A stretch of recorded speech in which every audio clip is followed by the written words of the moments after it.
What if I told you that South Florida's most dangerous drug kingpin in history started as a minimum-wage baggage handler who pulled off a perfect heist against one of Colombia's deadliest cartels? Every time you walk through an airport, rolling your suitcase past those uniformed workers loading cargo, you're seeing invisible people.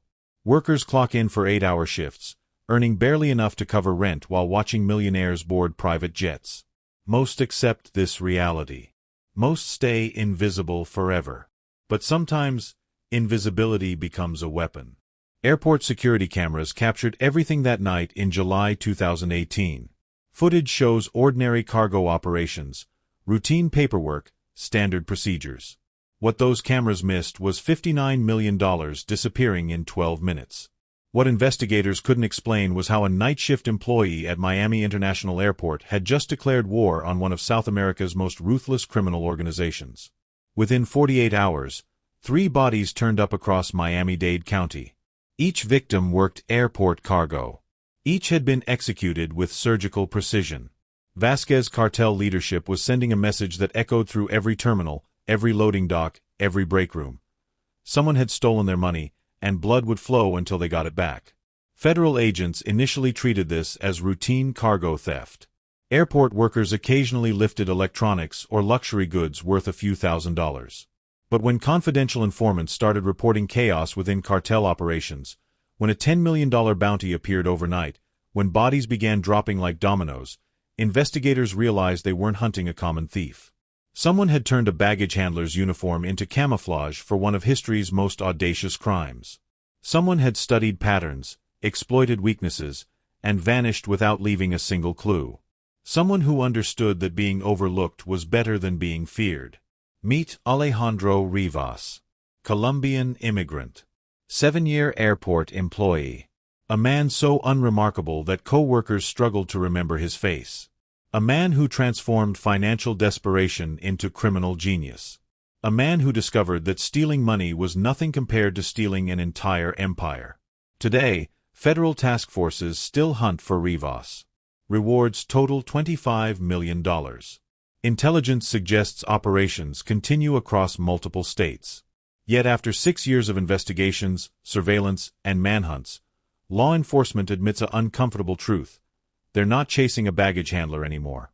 They're hunting a ghost who built something far more dangerous than what he destroyed.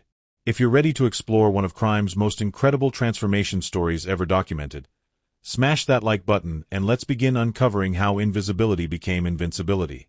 15 years before becoming America's Most Wanted, a 20-year-old stepped off a flight from Bogota carrying 2 suitcases and endless optimism. Legal immigration papers, high school diploma, basic English skills, and dreams that American opportunity would reward hard work. Construction sites became classrooms.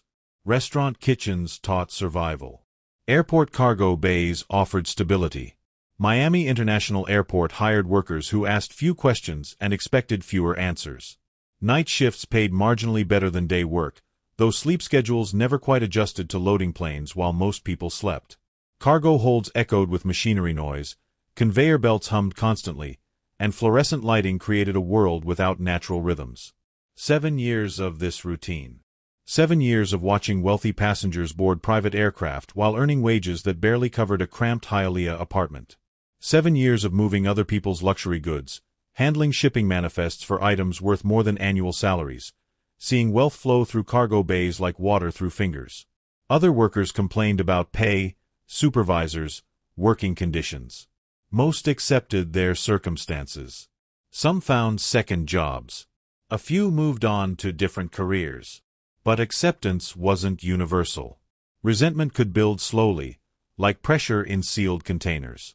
Night shifts meant fewer supervisors, less oversight, more independence. Experienced employees learned efficiency shortcuts, understood which cargo required special handling, recognized patterns in shipping schedules. Routine observations became second nature. Certain flights arrived consistently from specific South American cities. Particular logistics companies handled unusual cargo volumes. Mysterious shipments always attracted well-dressed men who seemed overly interested in mundane freight operations. Curiosity might have remained dormant if financial pressure hadn't intensified. Rent increases, medical bills, car repairs, basic survival costs that minimum wage employment couldn't absorb. watching private jets taxi past loading docks while calculating whether groceries or utilities took priority that month. Seeing cargo manifests listing single shipments worth more than lifetime earnings. Some people break under financial stress. Others adapt. A few start paying closer attention to opportunities hidden in plain sight. Shipping manifests told stories for those who read between lines. Automotive parts arriving weekly from Medellin seemed excessive for legitimate demand. Electronic shipments from Bogotá always required immediate customs clearance. Construction materials from Cartagena consistently arrived with unusual weight distributions. Patterns emerged for anyone methodical enough to track them. More intriguing were conversations overheard during cargo transfers. Logistics coordinators speaking rapid Spanish, assuming baggage handlers couldn't understand. References to schedules, payments, special handling requirements. Mentions of names that appeared repeatedly across different shipments. Discussions about timing, coordination, personnel changes. Airport security cameras covered most areas, but night shifts created blind spots. Loading docks had intervals between surveillance sweeps. Cargo bays offered temporary privacy during shift changes. Someone observant might notice these gaps, file away information, begin connecting pieces of a larger puzzle. Financial desperation sharpened focus. Survival instincts heightened awareness. Years of invisible labor had taught valuable lessons. How systems worked, where vulnerabilities existed, which people controlled critical processes. Knowledge accumulated like interest in an account nobody monitored. But observation was about to become participation. Weather delays create opportunities. Staffing shortages eliminate witnesses. Equipment malfunctions provide access. Sometimes circumstances align in ways that reveal possibilities previously hidden behind routine operations. You're watching this because deep down, you know systems don't reward honesty. If you're going to sit there silently and not subscribe to stories that expose that truth, you're part of problems plaguing honest workers everywhere. Otherwise, hit that button now. And if you won't, tell us why in comments. We're all listening. March weather in Miami creates chaos for air traffic. Thunderstorms ground flights, delay cargo operations, force overtime shifts when shipments finally arrive. That Tuesday night stretched into Wednesday morning as weather systems moved through South Florida, backing up international freight that should have cleared customs hours earlier. Working alone in Cargo Bay 7 had advantages. No supervisors checking progress. No co-workers asking questions. No witnesses to methodical examination of shipping containers that arrived from Medellin 3 hours behind schedule. Storm damage during transport wasn't unusual. Rough handling, pressure changes, temperature fluctuations all took tolls on freight packaging. But this container had torn differently. Metal framework remained intact while inner lining showed stress fractures that revealed contents through gaps in supposedly sealed packaging. Automotive parts listed on manifests should have been visible. Instead, vacuum-sealed bundles caught overhead lighting, reflecting surfaces that definitely weren't engine components or transmission assemblies. Decision points shape entire futures. Report damaged cargo and return to routine anonymity. Or investigate further and cross lines that couldn't be uncrossed. Financial pressure, accumulated resentment, and burning curiosity combined into calculations that took seconds to complete. Photography required careful angles, adequate lighting, clear documentation. Digital cameras captured evidence while maintaining plausible deniability. Damaged containers required inspection reports anyway. Resealing torn sections demanded precision to avoid detection. Container weights needed to match manifests. Everything had to appear completely normal by morning shift change. 4 weeks of methodical investigation followed. Cross-referencing shipping manifests with arrival patterns. Tracking logistics company connections across multiple freight operations. Mapping personnel who handled specific cargo types. Following money trails through customs documentation. Building comprehensive pictures of operations that spanned continents.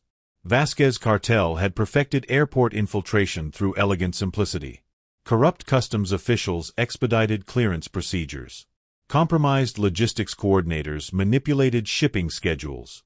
Paid ground crew members provided access to restricted areas. Money laundering disguised as legitimate freight operations moved hundreds of millions through Miami International annually. Network mapping revealed vulnerable points. Personnel rotations created gaps in coverage. Documentation procedures offered manipulation opportunities. Surveillance blind spots enabled unmonitored access. Payment systems showed cash flow patterns that could be interrupted. Intelligence gathering had identified every weakness in what seemed like an impenetrable operation. Most impressive was scale. Conservative estimates suggested $200 million in cocaine moved through this single pipeline each year. Cash returns flowed back through identical channels, hidden within legitimate machinery shipments. Profit margins that dwarfed any legal business. Infrastructure that required constant maintenance, coordination, and protection. But perfection breeds complacency. Success creates predictability. Routine operations develop patterns that observant outsiders can exploit. What looked invincible from outside appeared surprisingly fragile from within. Every strength concealed corresponding weaknesses. Every security measure created new vulnerabilities. Biggest opportunities often hide behind details that others ignore. Security cameras record everything but capture nothing meaningful. Shipping manifests document transactions while concealing actual contents. Personnel hierarchies establish authority while obscuring real power structures. Systems work perfectly until someone understands them better than their creators. Financial desperation had evolved into strategic planning. Survival instincts had sharpened into criminal intelligence. Invisibility had transformed from weakness into advantage. Knowledge had become power waiting for proper application. But knowledge without action remains theoretical. Opportunities require courage to seize them. Timing becomes everything when stakes reach life or death levels. What would you have done in that moment? Let me know in comments below. 4 months of preparation transformed casual observation into military precision planning. Every variable calculated. Every contingency mapped. Every weakness in cartel operations studied until patterns became predictable as sunrise. Intelligence gathering had revealed their critical vulnerability. Cash returns traveled in identical containers as incoming product. Money laundering required physical transport. Digital transfers left electronic trails that law enforcement could trace. Cash shipments back to Colombia moved through legitimate freight channels, hidden within machinery parts orders that provided perfect camouflage. $59 million scheduled to leave Miami on July 15, vacuum-sealed in waterproof packages, disguised as industrial equipment bound for a Doral front company. Acquiring duplicate containers took patience and careful sourcing. Legitimate machinery parts needed to match expected weights exactly. Forged documentation required access to shipping company letterheads, custom stamps, routing codes. A similar cargo truck was purchased through classified ads, painted to match fleet specifications, equipped with appropriate magnetic signage. Security clearances provided authorized access. Night shift schedules eliminated witnesses. Cargo bay layouts offered multiple escape routes. Surveillance blind spots created 12-minute windows between camera sweeps. Everything aligned for surgical precision that left no evidence behind. Flight 847 from Bogotá touched down at 11:47 p.m., 3 minutes ahead of schedule. Cargo unloading proceeded normally while customs officials processed paperwork that had been expedited through compromised channels. Container B-7749 cleared inspection at 12:23 a.m. and moved to temporary storage awaiting pickup at 1:15 a.m. Timing became everything. 52 minutes to execute what had taken 4 months to plan. Legitimate machinery parts were arranged precisely to match original weight distribution. Every component positioned to pass casual inspection. Vacuum-sealed packages containing $59 million in cash transferred to secondary container with surgical care. Original container resealed using identical materials, tamper-proof strips, official markings. Documentation required perfect forgeries. Shipping manifests needed authentic-looking custom stamps. Routing labels had to match computerized tracking systems. Weight certificates demanded official signatures that would survive scrutiny. Each piece of paperwork was crafted to professional standards that would fool trained inspectors. Transportation appeared routine. Authorized personnel moving legitimate cargo through approved channels during normal operating hours. Security cameras recorded standard procedures. Radio communications followed established protocols. Nothing seemed unusual to anyone monitoring airport operations. Cartel pickup crew arrived precisely at 1:15 a.m.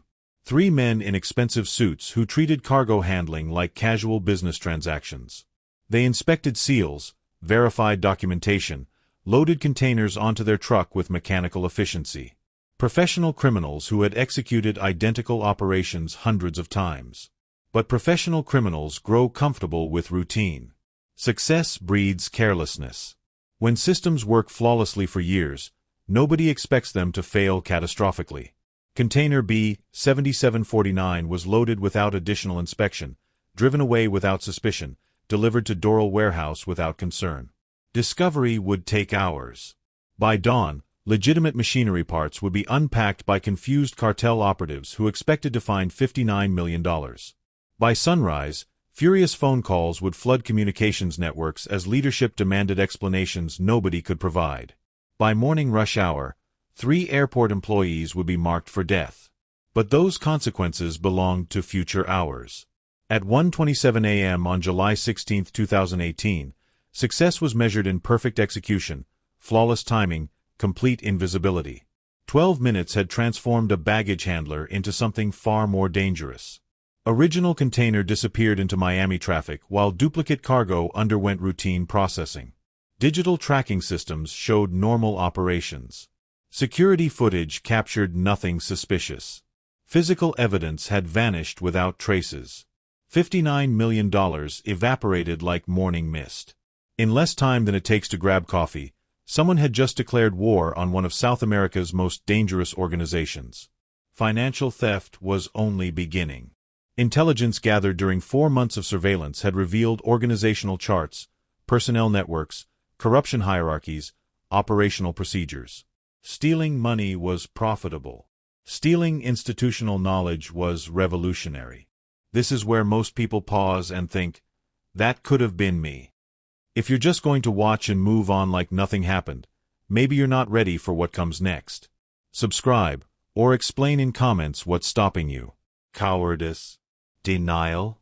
DEA agent Patricia Holbrook had seen enough airport cargo theft to recognize patterns. Electronics lifted from luxury shipments. Designer goods disappearing from international freight. Typical losses rarely exceeded $10,000. When Miami International reported missing machinery parts, initial assessments suggested routine employee pilferage that local security could handle. But confidential informants began reporting chaos within Vásquez Cartel operations. Panicked meetings in Little Havana restaurants. Urgent phone calls to Colombian leadership. Whispered conversations about missing money that shouldn't have existed according to legitimate business records. $10 million bounties don't appear overnight for stolen automotive parts. Tuesday morning brought clarity through violence. Carlos Mendez, cargo coordinator, found execution style in his Kendall apartment. Miguel Santos, customs liaison, discovered in Biscayne Bay with professional torture marks. Rosa Delgado, logistics supervisor, shot twice in her car outside Dadeland Mall. Each victim had worked airport freight operations. Each death was designed to send unmistakable messages. Cartel retaliation followed predictable patterns: eliminate potential witnesses, intimidate remaining personnel, demonstrate consequences for betrayal. But these executions targeted specific individuals with surgical precision rather than random violence. Someone had provided detailed intelligence about organizational structure, identifying exactly which employees posed threats. Federal task force formation happened within hours. Airport security escalated to maximum alert. Employee backgrounds underwent intensive review. Surveillance footage from July 15 received frame-by-frame analysis. What investigators discovered challenged every assumption about routine cargo theft. Security cameras showed normal operations that night. Timestamps matched scheduled procedures perfectly. Personnel movements followed authorized patterns. Documentation appeared flawless. Yet $59 million had vanished like smoke, leaving no physical evidence behind. More disturbing was behavioral analysis of remaining airport personnel. Workers who should have been terrified by colleague murders seemed unusually calm. Employees who might have information offered no useful intelligence. Fear that should have loosened tongues instead created stone walls of silence. Agent Holbrook recognized sophisticated planning when evidence pointed nowhere. Amateur thieves left fingerprints, made procedural errors, panicked under pressure.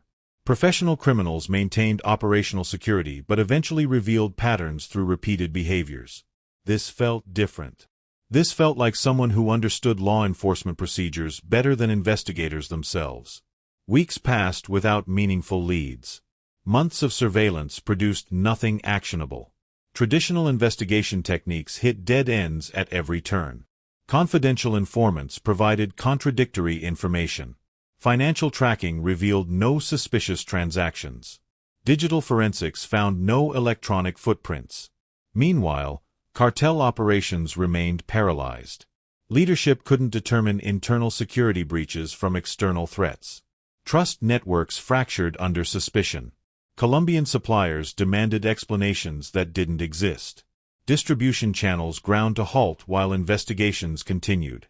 Someone had achieved perfect invisibility while law enforcement exhausted resources chasing shadows. Someone had anticipated investigative approaches and prepared countermeasures. Someone who stayed 3 steps ahead of federal agents with decades of experience. But staying ahead required more than intelligence. Survival demanded transformation. What investigators didn't realize was that they were no longer hunting a thief. Their target had evolved into something far more dangerous than what they'd lost. Violence had been expected. Bounties were predictable. Murder was cartel standard procedure. But whoever orchestrated this theft had planned for retaliation, prepared for investigation, anticipated every response. Federal agents found themselves playing chess against someone who had memorized every possible move. $59 million was never about money. Cash provided startup capital, but real treasure lay in intelligence gathered during 4 months of systematic surveillance. Financial records revealed every corrupt official on cartel payroll. Shipping manifests exposed entire distribution networks. Personnel files identified key players from Colombian suppliers to Chicago distributors. Communication logs mapped organizational hierarchies that took years to build. Stolen infrastructure was more valuable than stolen currency. Within weeks of successful heist, mysterious contact began reaching cartel personnel through encrypted channels. Someone calling himself El Fantasma offered better compensation, superior protection, and most importantly, insulation from violence that had escalated since theft. Former Vásquez employees received job offers that doubled previous salaries while eliminating murder as workplace hazard. Recruitment followed business principles rather than criminal traditions. Customs officials who had accepted $20,000 monthly now earned $50,000. Ground crew members who feared constant retaliation received guaranteed safety. Logistics coordinators who worked under death threats found employment with professional management that treated personnel as assets rather than expendable resources. Migration from old network to new happened gradually. Key positions transferred first: customs clearance, cargo handling, transportation coordination. Secondary roles followed: money laundering, distribution channels, security operations. Within 6 months, Vásquez infrastructure had been systematically absorbed by someone who understood its weaknesses better than original architects. Technology replaced intimidation as primary operational tool. Encrypted communications eliminated intercepted phone calls. Digital tracking systems monitored shipment progress in real time. Financial software managed cash flows without paper trails. Personnel management databases maintained operational security through compartmentalized information sharing. Traditional cartels operated through fear hierarchies where loyalty was enforced through violence. El Fantasma built loyalty through profit sharing, professional development, and rational business practices. Employees who exceeded performance expectations received bonuses. Personnel who identified efficiency improvements earned promotions. Workers who maintained operational security enjoyed job stability. Business approach produced remarkable results.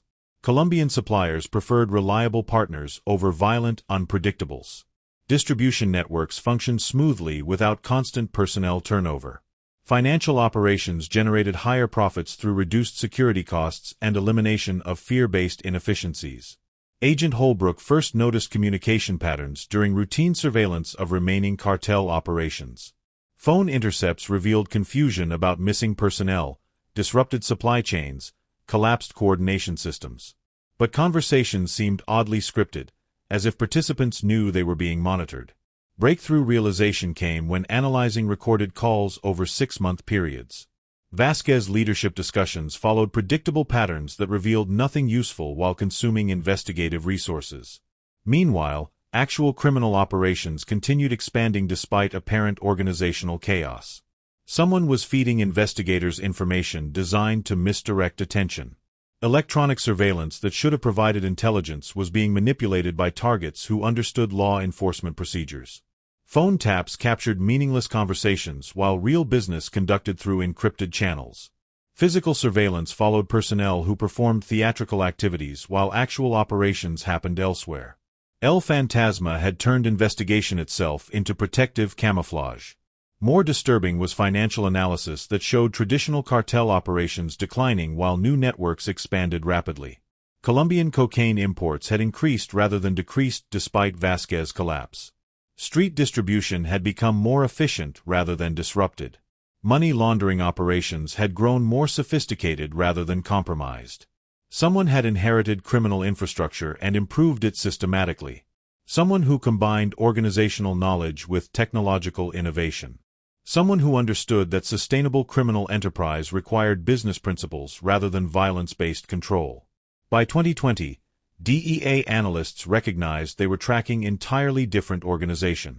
Original theft had been catalyst for transformation that created something far more dangerous than what it replaced. El Fantasma Network processed estimated $500 million annually through operations that spanned from Colombian suppliers to Chicago distributors. Success came from understanding systems better than those who created them. Vásquez Cartel had built infrastructure without recognizing vulnerabilities. Law enforcement had developed procedures without considering that targets might study those procedures. Airport security had established protocols without imagining that employees might memorize them perfectly. Greatest victories emerge when someone sees patterns that others miss. Organizational weaknesses become strengths when exploited properly. Systematic knowledge becomes power when applied strategically. Intelligence becomes invincible when combined with patience. Original Vásquez Cartel had been crippled by intelligence theft, personnel defection, and operational disruption. By 2021, what remained was absorbed by rivals who inherited fragments rather than complete systems. Meanwhile, El Fantasma Empire expanded into territories that traditional cartels couldn't penetrate. One man had stolen $59 million and used it to build something worth billions. You think you're just a viewer? No. You're a witness now. And if you leave without subscribing, you're pretending you didn't just learn how one man rewrote criminal enterprise rules.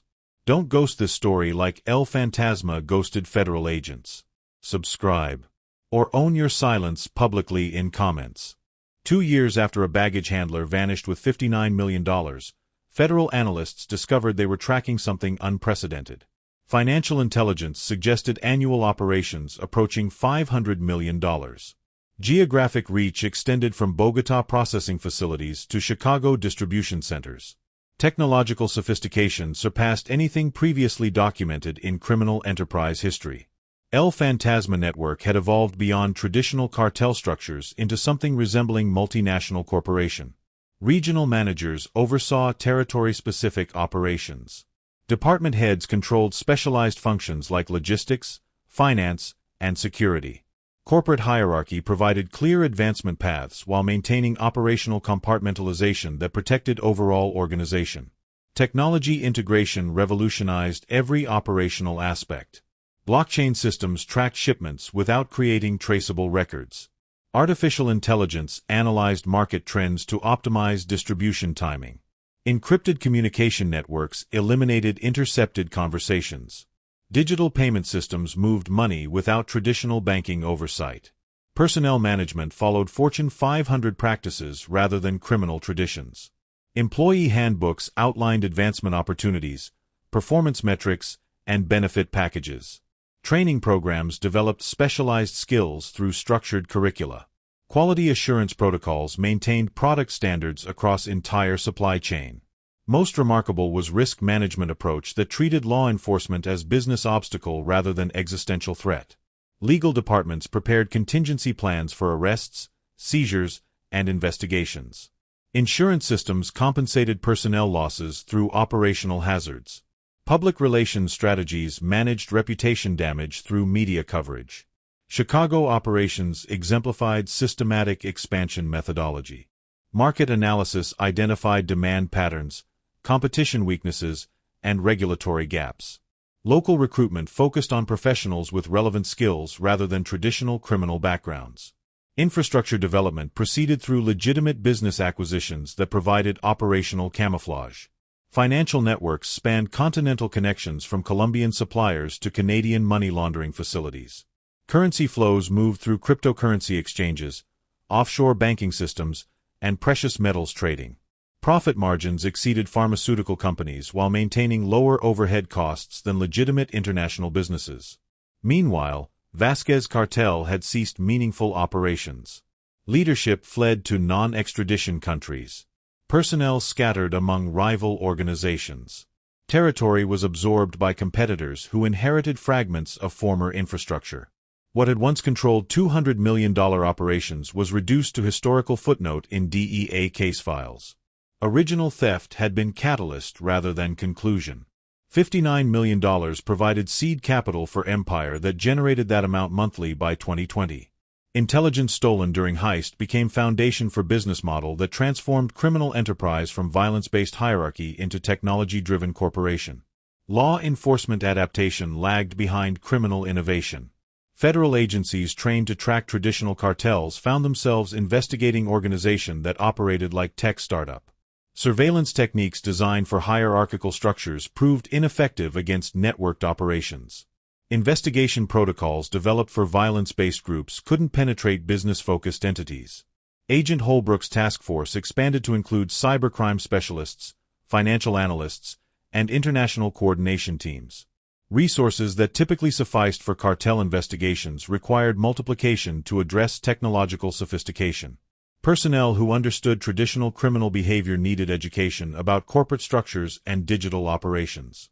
But adaptation took time while El Fantasma network continued expanding. Every month of delay allowed further territorial acquisition. Every investigative misstep provided intelligence about law enforcement capabilities. Every failed operation strengthened organizational security protocols. Federal agents realized they were no longer hunting criminal who had committed theft. They were tracking entrepreneur who had built empire. Someone who combined institutional knowledge with technological innovation. Someone who understood that sustainable criminal enterprise required evolution beyond traditional methods. Man they were hunting for stealing money had become very thing they feared most. Invisible, untouchable, and infinitely more dangerous. Success measured in numbers that defied comprehension. 500 million annual revenue. Operations spanning multiple countries. Personnel numbering in thousands. Technology systems rivaling legitimate corporations.